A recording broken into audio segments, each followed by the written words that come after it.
Cal Ripken Jr. Cal Ripken Jr.'s 1984 season was one of the best of his entire career. He put up an MLB leading 10 B-WAR, had the second highest batting average of any AL shortstop at 304, slugged 27 homers, and had a 146 OPS plus, the sixth highest in the AL. When you consider Ripken's defensive stats as well, it's even more confusing how he finished at the very bottom of MVP voting. His total zone was the third most in all of MLB at 23, meaning through his defensive play he saved the Orioles 23 runs. A TZ of 15 is considered Gold Glove level defense. In other defensive values, he had 297 putouts, turned 122 double plays, and had 583 assists, leading all MLB shortstops in those categories. His value was undeniable, yet it was seemingly overlooked when he finished 27th in MVP voting. Despite having arguably the most productive season of any player on his team, even his own teammate Eddie Murray finished above him in MVP voting at 4th place, while having comparable offensive metrics to Ripken. Murray slashed 306, 410, and 509, while Ripken slashed 304, 374, and 510. Murray had 29 homers, while Ripken had 27, and Ripken had 195 hits, while Murray had 180. The only reason that makes sense as to why Ripken had no chance at an MVP is because Willie Hernandez, who won the AL MVP, was the best pitcher on the best team in baseball, Ted Williams.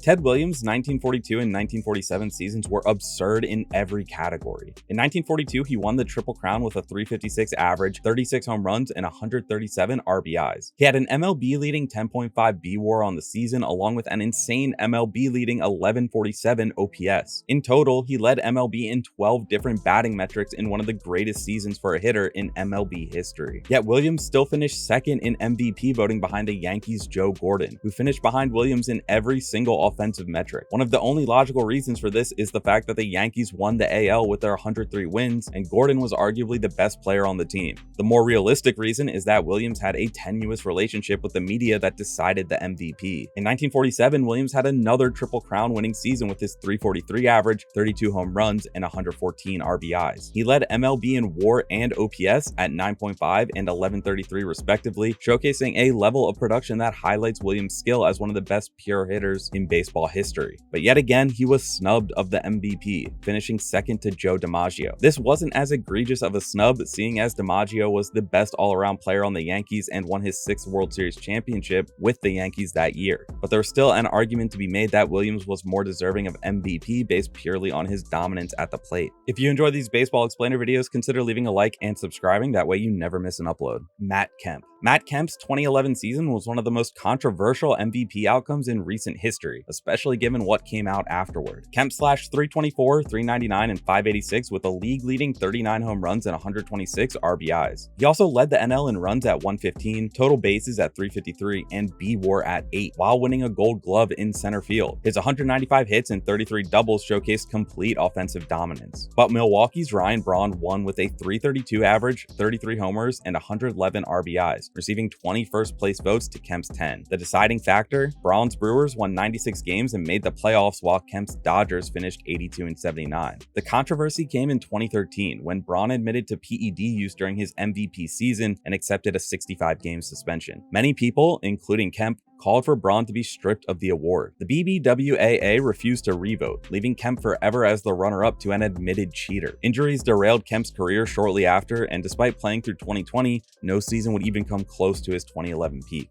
Albert Belle. Albert Belle's 1995 season was more than MVP worthy, but his personality and disdain for the media ruined his chance at the title. Belle hit 317, 401, and 690 with 50 home runs and 50 doubles in just 143 games, the only player ever to go 50-50 on doubles and homers. He led the AL in runs at 121, homers, doubles, slugging, and total bases at 377, tying Mo Vaughn with 126 RBIs. His 7 B-WAR dwarfed Vaughn's 4.3, and his 1091 OPS was 128 points higher. Yet Vaughn won the MVP vote by 8 points, getting 12 first-place votes to Belle's 11. Writers openly admitted Belle's surly personality cost him votes. Buster Olney wrote, "If you believe Belle lost because he's a jerk, you are absolutely correct." Vaughn himself acknowledged his his character played a role, saying, "It's not just numbers, it's important to have character." The Indians won 100 games and would have won their division by 15 to 20 games even without Belle, while Vaughn's Red Sox needed him to win the East. Still, Belle's statistical dominance was undeniable. His August through September explosion included 36 homers after the All-Star break, tying Hank Greenberg's record set in 1938. The media's distaste for Belle's personality literally cost him baseball's highest individual honor. Mike Trout. Mike Trout's 2015 MVP loss exemplifies how team success can overshadow individual brilliance. At this point in his career, in just the 3 previous full seasons, Trout finished second in MVP voting twice. 2015 was no different, and despite Trout posting superior numbers in virtually every advanced metric than Josh Donaldson, he fell short once again. His .299, .402, and .590 slash line featured a league-leading .991 OPS and 176 OPS plus, compared to Josh Donaldson's .297, .371, .568 slash line, and 151 OPS plus. Both hit 41 homers, but Trout also led in WAR, with his 9.5 to Donaldson's 7.4 slugging and on-base percentage. The difference? Toronto's explosive offense scored 891 runs, allowing Donaldson to drive in 123 compared to Trout's 90 on the struggling Angels. Donaldson received 23 first-place votes to Trout's 7, with voters clearly swayed by the Blue Jays' first division title since 1993. Trout's August slump, where he batted just .218 with 1 home run, likely sealed his fate, though the Angels remained in contention until the final day. This marked Trout's 3rd runner-up finish in 4 years, and after winning the MVP in 2014 and 2016, many were left to wonder if he had been snubbed out of 5 straight MVP titles from 2012 to 2016. Bob Gibson. Bob Gibson was virtually absent from the 1969 MVP vote despite his performance rivaling his previous season, where he won the NL Cy Young and MVP awards. Coming off a legendary 1968 season where he posted an unreal 1.12 ERA in 304 innings pitched,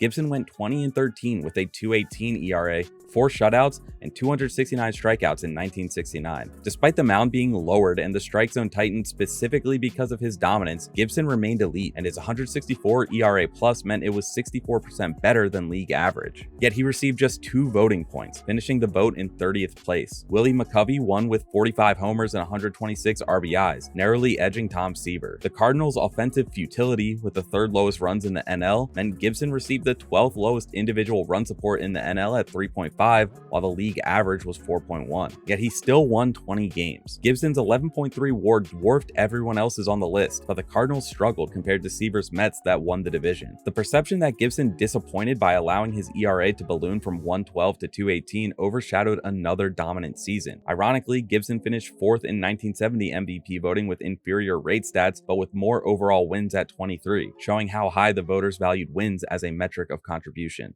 Matt Holliday. Matt Holliday's 2007 MVP race perfectly highlights the debate between traditional narratives and statistical dominance. Holliday won the batting title with his .340 average while leading the NL in hits at .216, doubles with 50, RBIs at 137, and his 386 total bases led all of MLB. He was arguably the best player on the Rockies team that got 90 wins that season, posting a 6 B WAR. Yet Jimmy Rollins won the NL MVP, getting 16 first-place votes to Holliday's 11. Rollins hit .296, .344, and .531 with 30 homers and 41 steals, becoming the only player ever with 30 doubles, 20 triples, 30 homers, and 30 steals in a season. The difference? Rollins' Phillies won the East, while Holliday's Rockies needed a game 163 miracle. Holliday's September was absurd, batting a .367 average with 12 homers and 30 RBIs, culminating in his slide home against San Diego. He then won NLCS MVP as Colorado reached the World Series. Rollins played Gold Glove defense at shortstop, a premium position, while Holliday was a left fielder.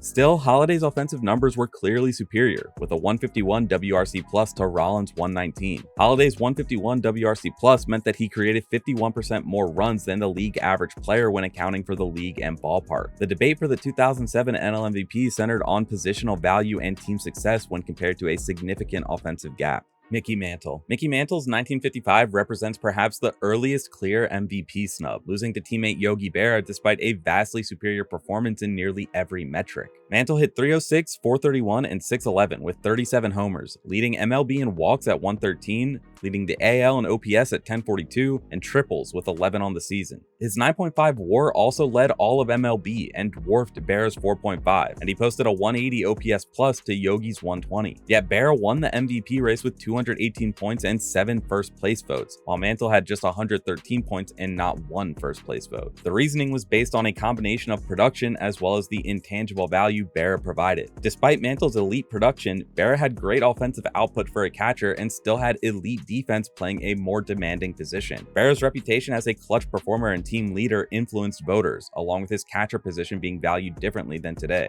This began a pattern for Mantle, and he'd finish in the top 5 of MVP voting 9 times but win just 3, often losing to teammates or players on better teams despite posting superior individual numbers. The 1955 snub particularly stings given Mantle's clear statistical dominance. Mike Schmidt. Mike Schmidt's 1974 season showcased elite performance lost in a miserable team context. The future 3-time MVP /282, 395, and 546 with an MLB high 36 home runs, hit 116 RBIs, and led the NL in slugging and OPS plus at 156. His 9.8 WAR on the season led MLB, and it was more than double NL MVP winner Steve Garvey's 4.4. Yet Schmidt finished 6th with 136 points, while Garvey won with 270 points. Garvey hit 312 with 21 homers and 111 RBIs for the pennant-winning Dodgers, while Schmidt's Phillies struggled with an 80 and 82 season. The Phillies' third-place finish doomed Schmidt's chances despite clearly superior production. His 36 homers were 15 more than Garvey, while his 395 on-base percentage was 53 points higher than Garvey's 342. Advanced metrics weren't considered in 1974, but Schmidt led in virtually every meaningful offensive category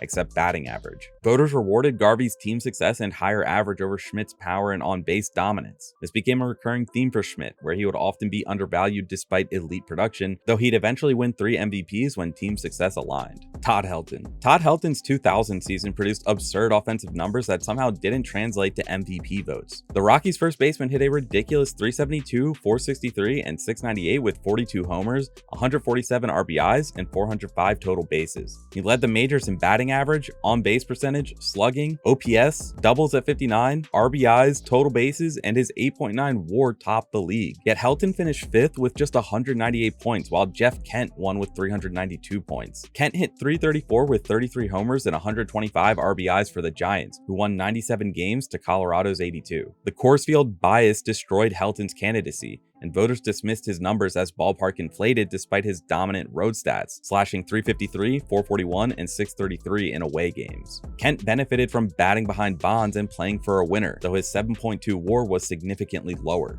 The voting exposed how Rockies players faced an impossible standard thanks to Coors Field bias, with Helton needing historically elite numbers just to finish 5th. Willie Mays. Willie Mays' 1962 MVP loss to Maury Wills is one of MLB's most confusing votes, with narrative completely trumping performance. Mays hit 304, 384, and 615 with 141 RBIs and an MLB high 49 homers. His 10.5 WAR led MLB and was 4.5 more than Wills' 6th, and his 165 OPS plus dwarfed Wills' 99. Yet Wills won 209 to 202, getting 8 first place votes to Mays' 7. The difference? Wills stole 104 bases, breaking Ty Cobb's modern record of 96 while hitting 299. The stolen base record captivated baseball, overshadowing Mays' vastly superior all-around excellence. Mays played elite Gold Glove defense in center field while posting equally elite power numbers, yet voters were focused on Will's speed and base running. Mays' Giants tied for first in the regular season with Will's Dodgers at 102 wins, requiring a 3-game playoff series that the Giants would go on to win 2-1, securing their National League title. This remains perhaps the clearest example of one spectacular achievement overshadowing all-around excellence.